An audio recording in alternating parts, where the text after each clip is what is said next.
नमस्कार, आप देख रहे हैं आपका अपना चैनल हिंदी खबर। मैं हूं आपके साथ सुनील सिंह पर उस लेकर हाजिर हूं छत्तीसगढ़ का number 1 debate show big bulletin. Bijapur के अबू जमाड़ में डीआरजी जवान का नक्सल मोर्चे पर बड़ा ऑपरेशन जारी है और अब तक 31 नक्सली मारे जा चुके हैं। जवानों की इस बड़ी सफलता पर केंद्रीय गृह मंत्री अमित शाह ने भी बधाई दी। इस दौरान 1 करोड़ का इनामी बसवा राजू भी मारा गया। सरकार और सुरक्षा बल इसे बड़ी कामयाबी बता रहे हैं, लेकिन सबसे बड़ा सवाल यही है कि क्या लाल आतंक का 2026 तक खात्मा हो जाएगा। रिपोर्ट देखिए, फिर चर्चा होगी। छत्तीसगढ़ के नारायणपुर, बीजापुर और दंतेवाड़ा में नक्सलियों के खिलाफ जवानों ने बड़ा ऑपरेशन चलाया है। अबूझमाड़ में डीआरजी के जवान लगातार ऑपरेशन चला रहे हैं। डीआरजी के जवानों ने बड़े नक्सली लीडर्स को घेरा हुआ है। मुठभेड़ में नक्सल संगठन के जनरल सेक्रेटरी बसवा राजू भी मारा गया है।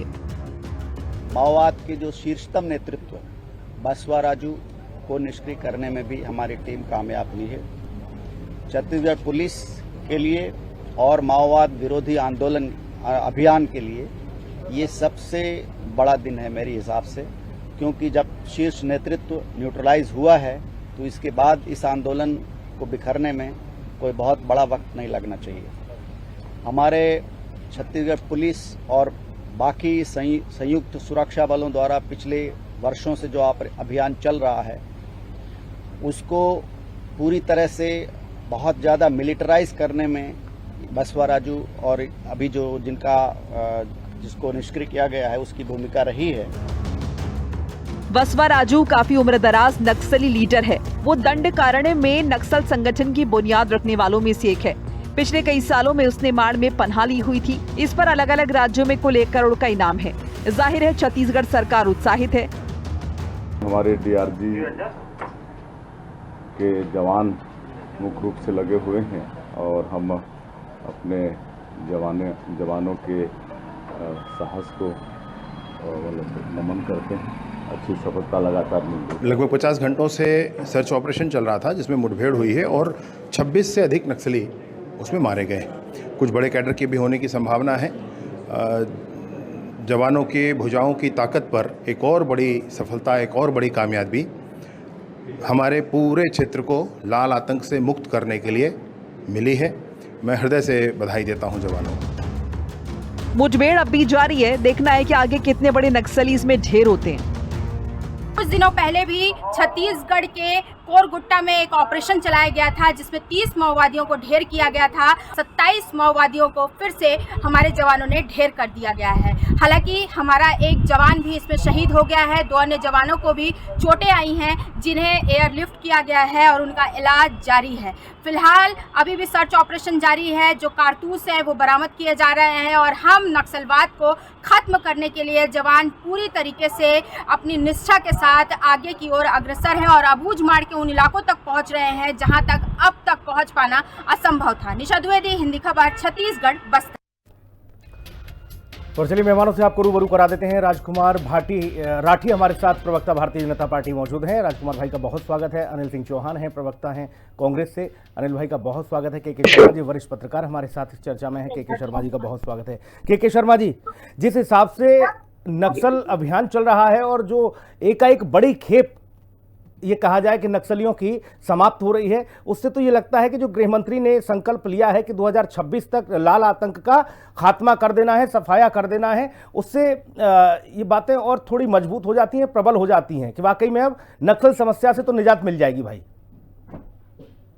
निश्चित रूप से जो डीजीपी का जो बयान है वो महत्वपूर्ण है कि ये सबसे बड़ी उपलब्धि है। करेगुट्टा में जो कुछ हुआ उससे भी बड़ी उपलब्धि इसको माना जाना चाहिए, क्योंकि ये पॉलिट ब्यूरो का सदस्य रहा है। सीपीआई माओवाद एक जो संगठन जो हिंसा के रास्ते पर है उसको खड़े करने की दृष्टि से कहें, या जो बड़ी बड़ी घटनाएं छत्तीसगढ़ में, चाहे झीरम कांड की बात कर रहे हैं या ताड़मेटला में 76 जवान जो शहीद हुए थे उसमें भी इसकी भूमिका की बात आती है। तेलंगाना में पूर्व मुख्यमंत्री पर जो हमले की बात आ रही थी उसमें भी इनका नाम आता है, चंद्रबाबू नायडू पर आंध्र प्रदेश में। तो ये सब को स्थिति को देखते हुए एक बड़ी उपलब्धि है। लेकिन अब चर्चा आगे ये है कि जो सामंतवादी के खिलाफ ये नक्सलाइट मूवमेंट खड़ा हुआ था, जिसका ये गरीब आदिवासी दलित शोषित जो इनके साथ खड़े हुए थे, वो इनसे जो हटते जा रहे हैं, लोकतांत्रिक सरकार के प्रति विश्वास व्यक्त कर रहे हैं, जो विकास की धारा की बात कही जा रही है, ये उन तक किस ढंग से पहुंचता है। और दूसरी चीज है, सेना की जो सफलता है उसका श्रेय क्या भाजपा को दे कि ना दे, इसको लेकर कांग्रेस और भाजपा में एक विवाद की स्थिति बनी हुई है कि इनको संरक्षण, जिस तरह से पोस्टर जारी हुआ तेलंगाना को लेकर, राहुल गांधी एक कहना चाहिए वहां के सीएम को, तेलंगाना के सीएम को कर रहे हैं, और कामरेड सब बढ़िया, वेलकम कामरेड, इसका मतलब क्या होता है। तो ये तमाम प्रकार की राजनीति है, लेकिन विचारधारा को लेकर जो बातें चल रही है, जो ये सामंतवादी पूंजीवाद के खिलाफ थी, ये स्थिति अब नहीं। लोकतांत्रिक सरकार की जिम्मेदारी है आदिवासियों तक विकास की गंगा बहाए। ठीक, बहुत महत्वपूर्ण बात आपने कही के शर्मा जी। लेकिन जब आप किसी घटना का माओवादी घटना का ठीकरा मौजूदा सरकार के सर फोड़ते हैं, और जब मौजूदा सरकार के संरक्षण में बड़े नक्सलियों का सफाया होता है, तो फिर उसका क्रेडिट भी आपको देना चाहिए। ये तो सब जानते हैं, लेकिन ऐसा होता नहीं है। अनिल भाई, तेलंगाना में स्थिति अलग है, छत्तीसगढ़ में अलग है, यहां जो उपलब्धि मिली है इस पर क्या कहेंगे आप? सुनील जी, आपको और सभी हमारे विद्वान पैनलिस्टों को, हिंदी खबर के विद्वान दर्शकों को मेरा नमस्कार। नमस्कार भैया। देखिए, जवानों के शौर्य को प्रणाम करूंगा। जो हमारा एक जवान शहीद हुआ है उनके चरणों में नमन करूंगा। हमारे जो घायल जवान हैं उनके शीघ्र स्वास्थ्य की कामना करता हूं। और इन जवानों के शौर्य की बदौलत ही है कि हम चाहे देश के सीमाओं पर हो, चाहे देश की आंतरिक व्यवस्था हो, उसमें हम सब चैन से सो पाते हैं। निश्चित रूप से जवानों की बड़ी सफलता है, उसके लिए सभी बधाई के पात्र हैं। और मैं यही कहूंगा सुनील जी कि नक्सलवाद एक बहुत गंभीर समस्या थी हमारे लोकतंत्र के लिए, हमारे देश के लिए। उस पर लगातार जो प्रयास हो रहा है वो अच्छा है, सराहनीय है। लेकिन बड़ी बात ये भी है कि सभी सरकारों ने प्रयास किया। समीक्षा का विषय ये है कि क्यों 2005 से 2017 तक नक्सलवाद 3 ब्लॉकों से 20 जिलों तक पहुंच गया, और अब जब इच्छा शक्ति आई है तो ये कैसे सॉर्ट आउट हो रहा है, कैसे हल हो रहा है। और एक सवाल ये भी है सुनील जी कि निश्चित रूप से नक्सलवाद पर कठोर से कठोर प्रहार हो, लेकिन दूसरे हाथ से हमको वनांचल के मासूम लोगों को, वहां के जो निर्दोष आदिवासी हैं उनको संभालना होगा, उनमें विकास और विश्वास का एक वातावरण बनाना होगा, जिससे नक्सलवाद फिर ना पनप पाए। सुनील जी, हम सब ने हिस्ट्री में पढ़ा है कि 70 के दशक में एक बार देश में पूरी तरह नक्सलवाद समाप्त हो गया था, और फिर ये विचारधारा धीरे धीरे पनपी, और फिर लोगों को, युवाओं को गुमराह करने का सिलसिला चालू हुआ, और फिर एक बड़ी समस्या बनकर खड़ी हो गई। हमको उससे सबक लेने की जरूरत है कि अब ऐसी पुनरावृत्ति ना हो। और सबसे बड़ी बात यह है कि मैं तब अब भी कहूंगा कि पूर्णतः नक्सल मुक्त के लिए हमको वनांचल में जो निरीह लोग हैं, जो वहां के वनांचल के निवासी हैं, उनमें और ज्यादा विकास और विश्वास का वातावरण बनाना होगा। वहां के अभाव को समाप्त करना होगा। लोकतंत्र में उन्हें क्यों आस्था रखनी चाहिए, इस विषय को मजबूत करना होगा। उनको रोजगार देना होगा, तब हम नक्सलवाद से पूर्णतः मुक्ति पा सकेंगे। 2-3 बातें हैं अनिल भाई, आप विद्वान हैं और इस बात को बहुत बेहतर तरीके से समझते हैं कि जब तक नक्सलियों का साया रहेगा, न वहां विकास होगा, न सड़क होगी, न रोजगार की व्यवस्था वहां संपन्न हो पाती है। या बखूबी समझते हैं। नक्सली जहां उनका साया खत्म हुआ, उसके बाद सबके अंदर ये भावना पैदा हो जाती है कि अब सड़क भी बनेगी, बिजली भी आएगी, रोजगार, स्वास्थ्य, सारी चीजें होंगी। लेकिन जो आपने एक महत्वपूर्ण बात कही कि 2005 से लेकर और अब तक कैसे 20 राज्यों में फैल गया नक्सलवाद, 20 शहरों में पहुंच गया, जो भी बातें आपने उठाई उसकी तो समीक्षा आप लोगों ने भी की होगी ना। ऐसा तो है नहीं कि कांग्रेस को अवसर मिला नहीं उस बीच में केंद्र में रहने का या राज्य में रहने का। आपने भी उसकी कहीं ना कहीं अंतर्मन से ये देखा होगा, समीक्षा की होगी कि क्यों ऐसी स्थिति रही। भाई राजकुमार राठी जी, 2026 तक लाल आतंक पूरी तरह से समाप्त हो जाएगा, ऐसा गृह मंत्री ने संकल्प लिया था। आप लोग भी आज जय जयकार कर रहे हो, लेकिन कांग्रेस की एक समस्या है वो लंबे अरसे से विपक्ष के नाते, वो ये है कि भाई जो गरीब और बेगुनाह आदिवासी लोग हैं उनका संरक्षण कैसे होगा। देखिए सुनील जी, निश्चित रूप से हमारे देश के गृह मंत्री जी ने जो संकल्प लिया है कि मार्च 2026 तक पूरा देश नक्सलवाद से मुक्त होगा। और आपको जानकारी है सुनील जी, 126 जिले में नक्सलवाद था, 114 जिले में समाप्त हो गया है। मात्र 12 जिला जो है वो बस्तर सहित पूरे देश में नक्सलवाद से प्रभावित है। परसों आप देख रहे हैं, कल जो सफलता मिली है 21 तारीख को 26 नक्सली मारे गए। बसवा राजू 1 करोड़ का जो नक्सली था, इनामी था, उसकी भी जो है जिस प्रकार से हमारे जवानों ने जिस प्रकार से मैं समझता हूँ मोर्चा संभाला है, और देश के गृह मंत्री हमारे प्रदेश के मुखिया सम्माननीय विष्णुदेव साय जी जिस प्रकार से हमारे जवानों को लगातार प्रमोट कर रहे हैं, मैं समझता हूँ ये एक बड़ी सफलता है।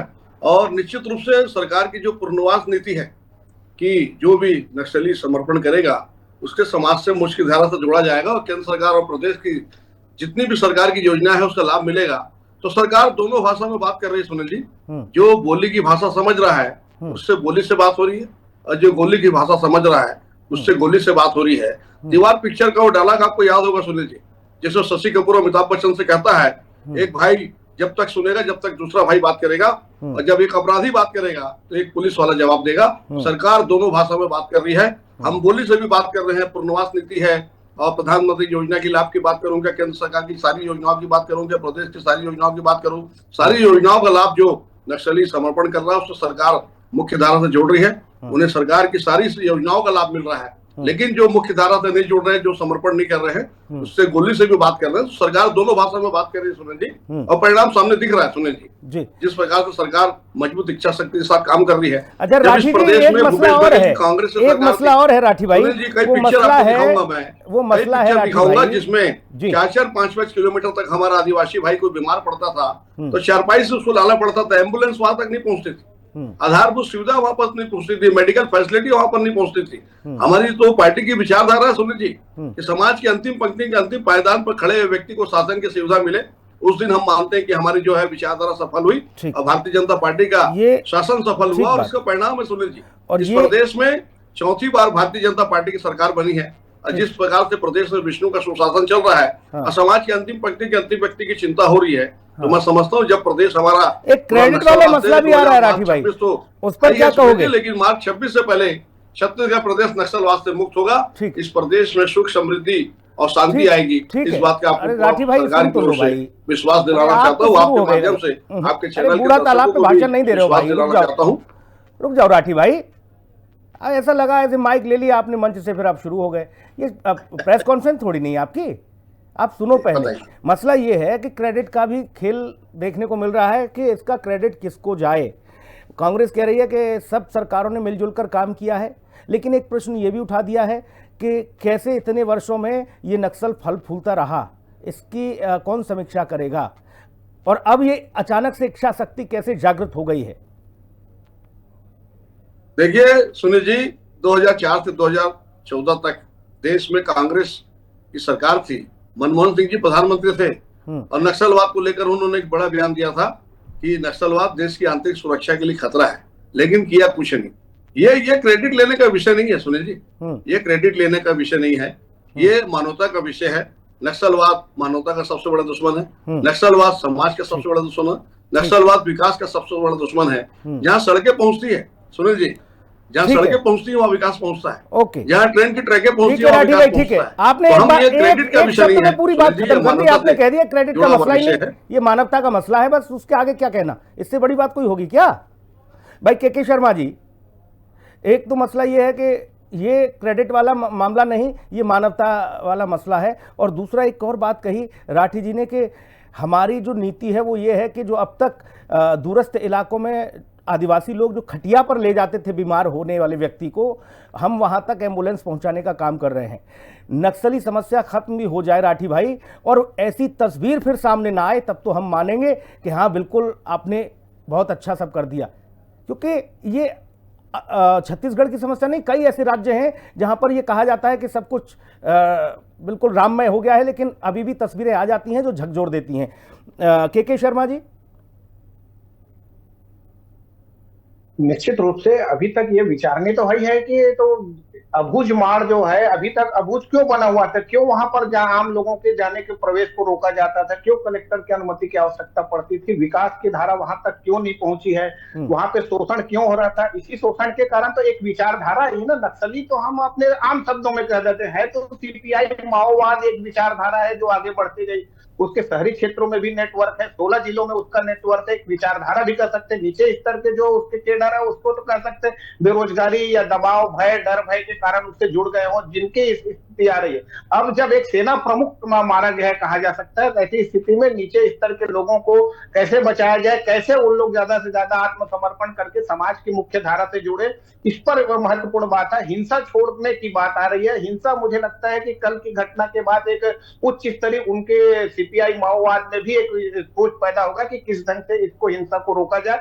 आम आदिवासी जो भटके हुए हैं कहा जाए, उनके लाश न गिरे, इसको लेकर के भी चिंतन की आवश्यकता है। और महत्वपूर्ण बात जो है कि अभी तक के वहां पे विकास की जो बात हो रही है, तो विकास तो अभी भी आप देखिए, नमक और चना आपको वहां तक पहुंचाना पड़ता है, बरसात में भी आपको पहले से स्टोर करके रखना पड़ता है, आवाजाही का साधन की व्यवस्था है, शिक्षा, स्वास्थ्य, ये कहना अलग चीज है। वहां विकास का प्रधानमंत्री आवास 3000 से ज्यादा बसाहट है, वहां पे कितने लोगों को आप प्रधानमंत्री आवास, पक्का आवास यदि दे दे, जल जीवन का पानी पहुंचा दे, बिजली के खंभे नहीं पहुंचे हैं तो आप जो सूर्य योजना है आपको, उसके तहत आप मतलब बिजली पहुंचा, तमाम प्रकार की जो विकास की जो बातें हो रही हैं वो यदि धरातल में आ जाएंगे तो आदिवासियों के जो मुख्य धारा में जुड़ जाएंगे, तो नक्सली हिंसा के रास्ते से भटके हुए जो युवा है, जो आम आदिवासी भी कर सकते हैं, और जो कांग्रेस बार बार कहती है कि यहाँ के आम आदिवासी न मारे जाए, इन सब विषयों को लेकर भी चिंतन की आवश्यकता है। आगे इस अभियान को कैसे आगे बढ़ाया जाए, जो अभी गणेश और ठीक है, लेकिन एक बात और है, 10 सेकंड में और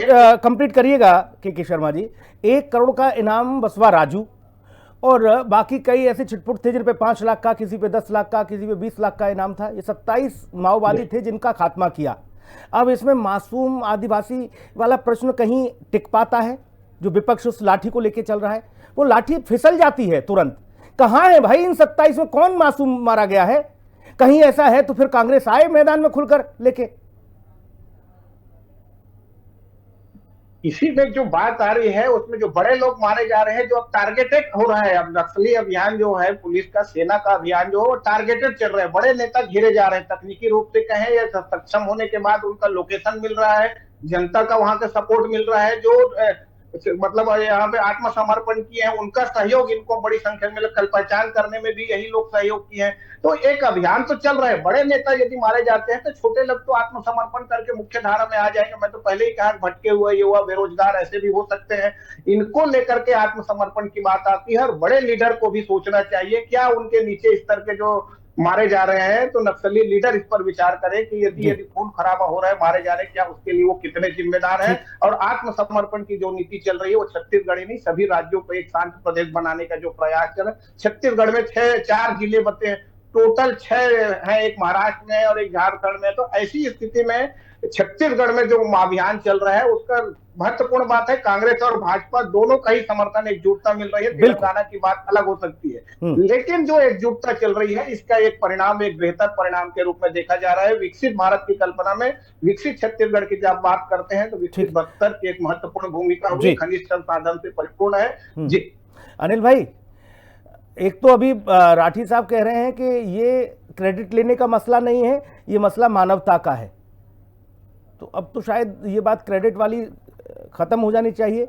और दूसरा ये कि जब आप सभी इस पक्ष में हैं कि लाल आतंक का खात्मा हो, समाप्त हो, फिर किंतु परंतु क्यों होती है इसमें? इसके पीछे क्या लॉजिक है? सुनील जी, सबसे पहले आपसे निवेदन करूंगा कि बहुत देर बाद आप मुझसे आए हैं तो थोड़ा सा न्याय के सिद्धांत पूरा समय मिलेगा आपको, मुझे मेरी पार्टी का पक्ष रखने का अवसर जरूर दें। जी, मैं आपसे ये कहना चाहता हूं कि 2004-05 से 2017 तक सर्वाधिक नक्सलवाद या सर्वाधिक नक्सल प्रभावित प्रदेश छत्तीसगढ़ रहा। जी। इसी समय में महाराष्ट्र, झारखंड, मध्य प्रदेश, कर्नाटक, तेलंगाना, सभी प्रदेश जहां कहीं न कहीं नक्सलवाद से मुक्त हो रहे थे, वहीं हमारा प्रदेश चरम पर पहुंच रहा था। क्या कारण है इसके? क्यों झीरम घाटी जैसा कांड होता है? क्यों टारगेटेड किलिंग होती है? और उसके बाद आज ऐसा क्या हो गया? जब 2018 में भूपेश बघेल जी की सरकार बनी तो जो नारायणपुर कुपोषण में अव्वल था वो सुपोषण में अव्वल हो गया। 1200 के करीब निर्दोष आदिवासियों की रिहाई हुई। एक सवाल और आपने सुनील जी उठाया कि क्या निरीह आदिवासी मारा जाता है, ये सवाल कहां से आया? मैं आपकी जानकारी के लिए बिल्कुल बताना चाहूंगा कि एक बार जिला न्यायालय में सिद्ध हो चुका है कि एक महिला को नक्सली बताकर मारा गया है और उसमें जवानों को सजा भी हुई। कौन सा राजनीतिक दबाव था रमन सिंह सरकार में उस समय, मैं इस बात पर नहीं जाना चाहता, लेकिन ये न्यायालय में चूंकि सिद्ध हो चुका है और 3-4 मामले इस तरह के फर्जी इनकाउंटर के ऑलरेडी लंबित हैं, तो महत्वपूर्ण बात यह है सुनील जी कि ये इस प्रदेश में हो चुका है। और अभी भी कई गांव के लोग इस मामले में प्रदर्शन कर चुके हैं, राज्यपाल को लिख चुके हैं, प्रदेश अध्यक्ष कांग्रेस से मिल चुके हैं, सीएलपी लीडर से मिल चुके हैं, प्रदेश के गृह मंत्री से मिल चुके हैं। बस बात इतनी है कि बहुत सी चीजें मीडिया में नहीं आई, लेकिन वो लोग कह रहे हैं कि निर्दोष लोगों को मारा जा रहा है। दूसरी बात सुनील जी, भाजपा के 3 प्रवक्ताओं ने ऑन एयर इसी तरह लाइव डिबेट में कहा कि अगर नक्सलियों के यहाँ छोटा बच्चा भी है तो मार देना चाहिए, खत्म कर देना चाहिए, ऐसे लोगों के घर में कोई दिया जलाने वाला नहीं बचना चाहिए। और सुनील जी, ये बयान ऐसे में आता है जब 3 भाई हैं तो 2 लोग पुलिस में हैं और 1 नक्सली है। 2 देश प्रदेश के लिए लड़ रहे हैं, देश के लिए लड़ रहे हैं, तो 1 नक्सलवाद के लिए लड़ रहा है। ऐसी परिस्थितियों में ऐसे बयान को मैं अप्रासंगिक मानता हूं, लोकतंत्र के लिए शर्मसार करने वाला मानता हूं। लोकतंत्र और मानवीय मूल्यों के लिए ये आवश्यक है कि लोकतांत्रिक ढंग से चुनी गई जो सरकार है वो सभ्य मानव समाज के मूल्यों का पालन करे। सवाल इस बात का है कि छत्तीसगढ़ में 18 साल जो सरकार चलाते हैं, 25 सालों के प्रदेश में, वो कहते हैं कि खाट में मरीज क्यों आ रहे हैं। ये नक्सल जिलों की बात नहीं है सुनील जी, कई ऐसे जिले हैं जो नक्सल मुक्त हैं, वहां अभी भी हमने देखा कि फिर खाट से मरीज आने लगे, क्योंकि दीदी बहनी क्लिनिक योजना बंद कर दी गई, गाड़ियों को बंद कर दिया गया। सूरजपुर अंबिकापुर में हम लोगों ने ये सीन देखे, तो वहां तो नक्सलवाद नहीं है। समस्या इस बात की है जो 18 साल प्रदेश में सरकार चलाता है वो कहता है कि अब विष्णुदेव जी की सरकार आ गई है, अब इस तरह खाट में मरीजों को लाने का जो सीन चल रहा है वो बंद होगा। तो साहब, पहले क्या रमन सिंह जी काम नहीं कर रहे थे? क्या मानवता का ऐसा कुरूप चेहरा जो देखने को मिल रहा था वो भारतीय जनता पार्टी की सरकार में नहीं था? हम 2 साल कोविड का था और 3 साल से भूपेश बघेल जी ने फ्री होकर सरकार चलाई, लेकिन ऐसे सीन तो देखने को बहुत कम मिले या नहीं के बराबर मिले। अनिल भाई, आज फिर वो परिस्थितियां क्यों तैयार हो रही हैं? और क्यों टीवी चैनल पर बैठ के भाजपा का प्रवक्ता दम भर रहा है कि 18 साल जिसकी सरकार थी वो कह रहा है कि साफ प्रदेश में भी ऐसा सीन है, तो कौन उसके लिए जिम्मेदार है? मैं चाहता हूं कि एक मुख्य विपक्ष होने के नाते, लेकिन हम एक मजबूत और मुख्य विपक्ष होने के नाते कांग्रेस इस बात को स्पष्ट करे, जो प्रश्न कांग्रेस उठा रही है कि ऐसा क्या हो गया अचानक से कि सारा तंत्र इतना एक्टिव हो गया कि नक्सलियों का खात्मा करने की डेडलाइन जारी हो गई। अनिल भाई, यही बात है ना? ये प्रश्न आप जो उठा रहे हो, इसका आपकी पार्टी क्या चिंतन मंथन कर रही है, थोड़ा सा वो बताओ ताकि लोगों को समझ में आए। लोग तो ये चाहते हैं कि लाल आतंक खत्म होना चाहिए। आपने कहा कि ऐसा क्या नया हो गया जिसकी वजह से एक डेडलाइन भी जारी कर दी गई है कि नक्सल आतंक खत्म हो जाएगा। क्या है इसके पीछे, क्या मानती है कांग्रेस? जल्दी से सुनील जी, प्रश्न पूरा तब होता है कि क्या ऐसा हो गया कि बस्तर में आतंक भी फैलाया जा रहा है नक्सलवाद के खात्मे के नाम पर। आप नक्सलवाद का खात्मा करिए, जवाने को शौर्य को हम प्रणाम करते हैं, पर आम लोगों में आतंक क्यों फैलाया जा रहा है? किसको बस्तर में अब इसमें स्थापित करना है? क्या वहां की खनिज संसाधनों को फिर किसी को सौंपना है? क्या लगातार नंदराज पर्वत की जो लीज अभी तक रद्द नहीं की गई उसका कोई मसला है? या जो उद्योग वहां कुछ निजी लोगों के हाथों में सौंपना है और चुनाव के समय अमित शाह जी आकर बोले कि हम उसको नहीं सौंपेंगे और बहुत जल्दी इसका पत्र जारी हो जाएगा, और विधानसभा से लोकसभा खत्म हो गई और आज 1.5 साल बीत गया पर ऐसा कोई पत्र नहीं मिला। तो इस्पात कारखाना क्या किसी विशेष व्यक्ति को सौंपना है? उसके लिए अनुकूल वातावरण बनाया जा रहा है। और सबसे बड़ी बात यह है कि पूरे वनांचल में आतंक क्यों? निश्चित रूप से जो बुरे लोग हैं उनका खात्मा होना चाहिए। राठी जी, ठीक है भाई साहब, आतंक के लिए लोकतंत्र में कोई स्थान नहीं। वो कह रहे हैं कि कौन है ऐसे लोग जिन्हें आप बसाना चाहते हो और इतनी दहशत, इतना आतंक आप फैला रहे हो नक्सल के नाम पर वहां?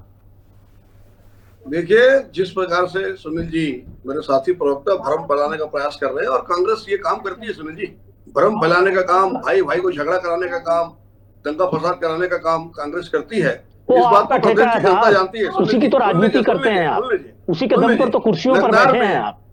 कैसे मीडिया समूहों को रोका जाए, कैसे संवैधानिक संस्थाओं और केंद्रीय एजेंसियों को कुंठित किया जाए, उनकी दिशा बदली जाए, कैसे नेताओं पर भ्रष्टाचार के आरोप लगाए जाए, फिर उनको भाजपा ज्वाइन कराई जाए, कैसे छापामार की चंदा वसूली की जाए। ये तो आपका धंधा है राजकुमार राठी साहब। हिंदुस्तान की आजादी के बाद के साथ खड़ा है, सरकार और मैं समझता हूं जिस प्रकार से आदिवासी समाज में विश्वास पैदा करने का काम भारतीय जनता पार्टी की विष्णुदेव साय की सरकार ने किया है। और पुनर्वास नीति के माध्यम से आप देख रहे हैं कि जिस प्रकार से हजारों जो हमारे नक्सली भाई है वो समर्पण कर रहे हैं, और बोली की भाषा जो बोल रहा है उसको बोली की भाषा में, और जो बोली की भाषा में समझ रहा है बोली की भाषा में जवाब देने का काम जो सरकार हमारी हमारे सेना के जवान जो कर रहे हैं, और हमारे देश के प्रधानमंत्री ने भी सेना के शौर्य की तारीफ की है और कहा है कि हमारे जो जवान ठीक है भाई साहब, ठीक है राठी जी, लेकिन कांग्रेस ने जो प्रश्न उठाया कि किसको खनिज संपदा सौंपने की तैयारी हो रही है, ये तमाम सारी चीजें हैं, कांग्रेस प्रश्न उठाए विपक्ष के नाते और मैदान में आई, बहुत जरूरी भी है।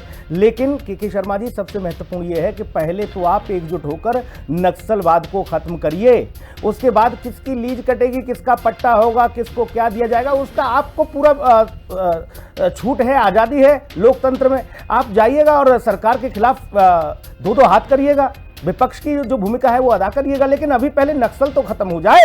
क्या आप ये चाहते हैं कि नक्सल भी चलता रहे और फिर प्रदेश के विकास की आप सपने भी सजोएं? वो नहीं हो सकता, वो अब तक नहीं हुआ। युवा हो गया, जवान हो गया छत्तीसगढ़, लेकिन उसके स्थिति भी किस तरह की है। बहुत शुक्रिया चर्चा में जुड़ने के लिए, बहुत धन्यवाद। खास कार्यक्रम में नमस्कार।